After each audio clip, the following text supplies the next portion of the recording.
Alright, I am back with another Destiny 2 video, and I am still dwelling on the big story development from yesterday.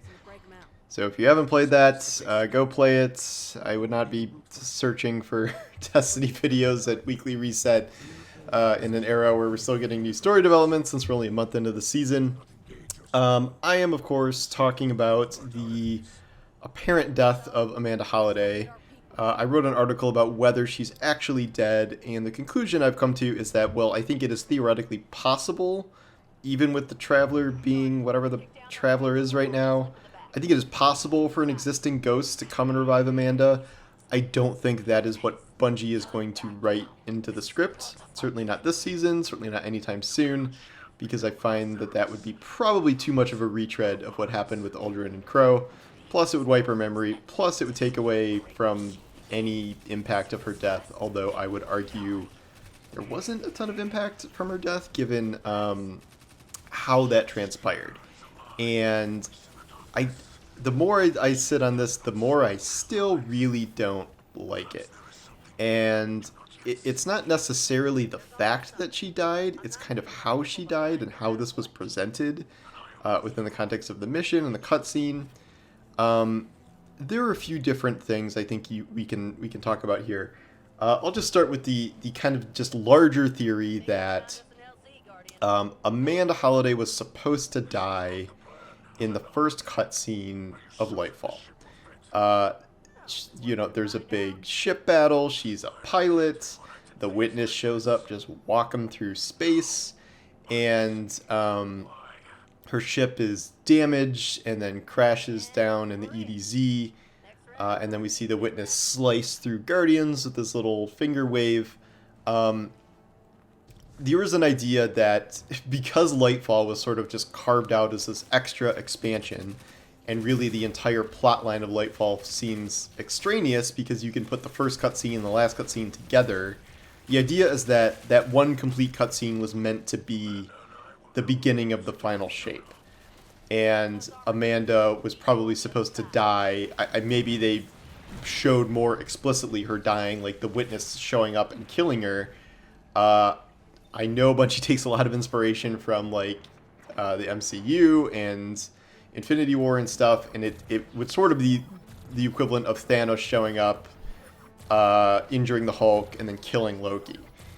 It would be like a big statement, and like we have, the Witness is behind everything and technically behind the reason a lot of our friends have already died, but him just showing up and like killing Amanda in the first cutscene, that I think would have been something pretty impactful to see. Not that she'd be, sliced necessarily like the Guardians were, as that might be a little graphic for this T for teen rated game, but like I could see that being the case. And whether or not this theory is true, it does seem like that would have been a better way to do this. But instead, the context we got, she crashes, we rescue her, and then she is blown up with some sort of trap that is set for us, her, Mithrax. It's sort of unclear what the plan here was. So like we've been rescuing all these people, and the idea is that someone, I don't know who exactly, has set a trap in this prison rescue mission where the prison area is supposed to blow up when we go in there. The only named character even involved here who's an enemy is Aramis, and then Aramis is just warning Mithrax not to go in there in the first place, but it doesn't seem like this is her plan. It seems like she knows this is a trap, and she tells us this is a trap, but she is not really going into any detail about what the trap is. She's just saying vague warnings about not going in there. And Callus is dead. The Witness is in a portal, so I'm not really sure who set this whole trap up or who we're supposed to be mad at. Really, the only thing a trap would have done is kill, I guess, Amanda, Mithrax, and the prisoners, as it wouldn't have killed us because we are a Guardian. I don't really get why Amanda had to be in there in the first place. They kind of talk about oh, she's gonna drop in with her ship and then she connects these wires, but in the end we end up being 2 feet away from the door where she's in.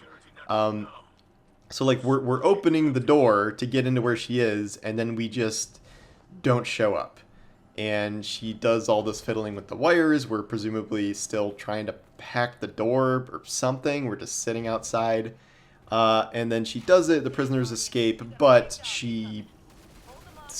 this is when someone or whatever, like some trigger, decides to activate the trap, and she blows up Pirates of the Caribbean style. Don't like how that was handled.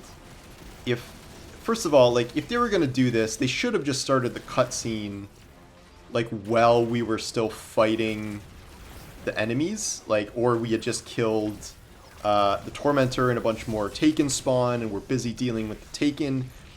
Doesn't make sense to start the cutscene when we are literally outside the door, because it seems like we should have gotten in and been in the room with her.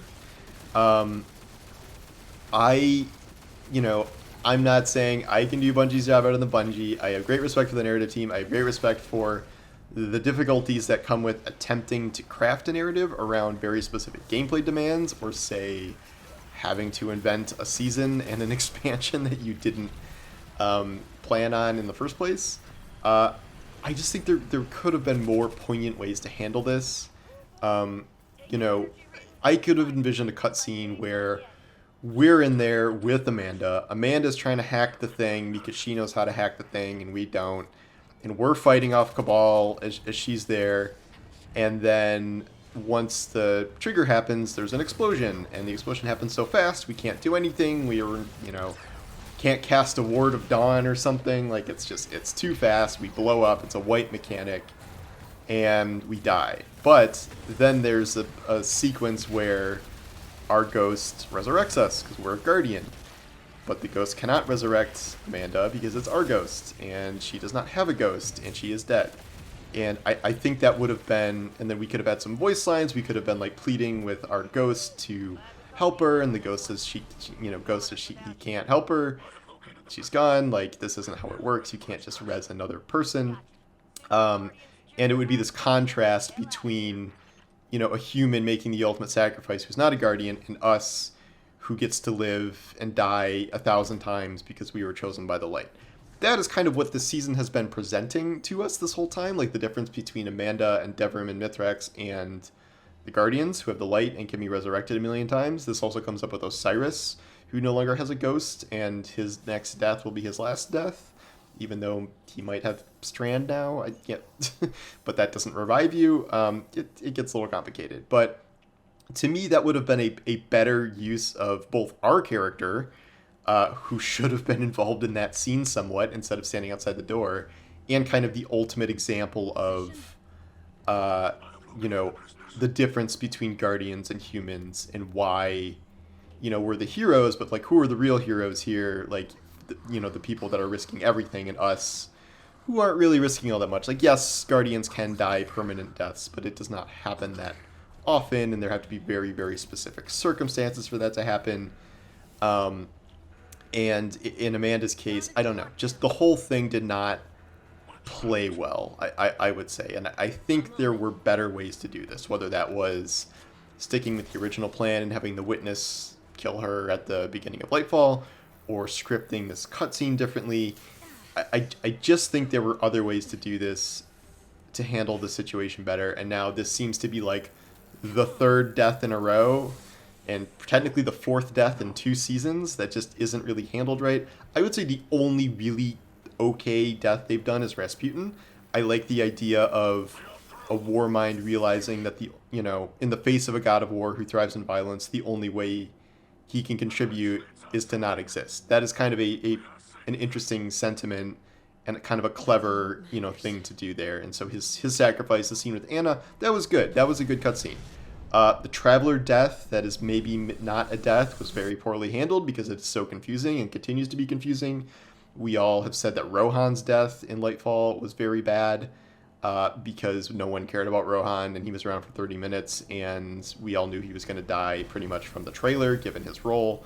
And now Amanda's death, who is a long-running character who we are supposed to have a connection with, but the way this was handled with the cutscene, and then, and then just like this whole season, oh, we're finally getting some Amanda development. Oh, here's the Amanda history cutscene, like literally the week before she dies, is a little a little much. So I was not a fan of this. I remain not a fan, and I think this could have gone better. And I do have a good amount of issues with the narrative of the game lately, especially this expansion, this season now. I was liking the Defiant storyline, but this really changed that for me. And we only have one more week of story stuff, I think. It's like the Crow Revenge mission, and now we're doing a Mirror of Uldren and stuff. And like, I get what they're trying to do with that, but I don't know if it was worth sacrificing Amanda to do that. So we'll see what happens next week, but those are my kind of extended thoughts on what happened yesterday. And let me know what you think in the comments. So thanks for watching, and I will talk to you soon.